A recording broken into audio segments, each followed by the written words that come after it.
500, যেহেতু মাসের শেষ তারিখে উত্তোলন করেছে এই জন্য গুণ 5.5।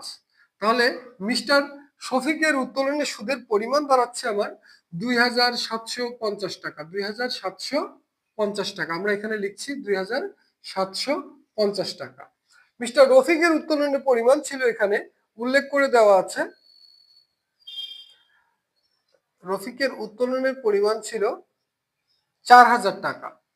তাহলে 4,000 গুণ 10% ইকুয়াল 400 গুণ 5.5, সে টাকাটা বের হচ্ছে আমাদের 2,200।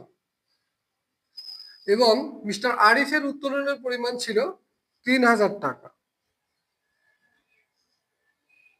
আরিফের উত্তোলনের পরিমাণ ছিল 3,000 টাকা গুণ 10%, 300 গুণ 5.5, তাহলে এর সুদের পরিমাণ ছিল আমার 1,650 টাকা।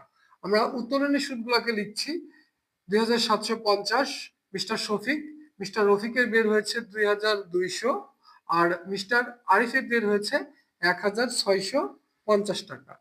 আর যেহেতু ক নম্বরে অলরেডি আমরা মূলধনের সুদটাকে নির্ণয় করেছিলাম, এই জন্য আমরা সরাসরি এখানে লিখবো অংশীদারদের মূলধন হিসাব।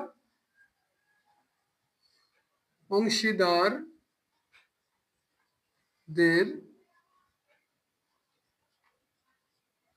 মূলধন হিসাব, মূলধনের সুদ, যেটা অলরেডি আমরা ক নম্বর থেকে নির্ণয় করে আসছি। মূলধনের সুদ, আমাদের মূলধনের সুদ ক নম্বরে নির্ণয় করেছিলাম। প্রথম জনের মূলধনের সুদ ছিল 40,000 টাকা, দ্বিতীয় জনের মূলধনের সুদ ছিল 30,000 টাকা এবং তৃতীয় জনের মূলধনের সুদ ছিল 25,000 টাকা।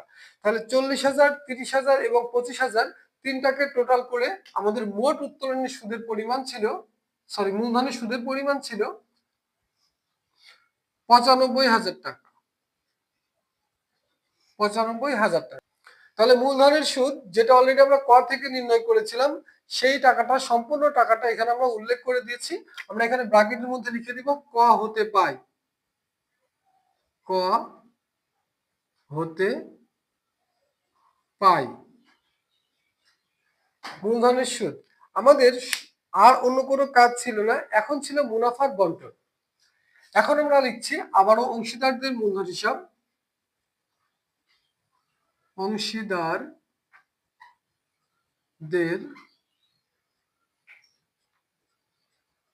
মূলধন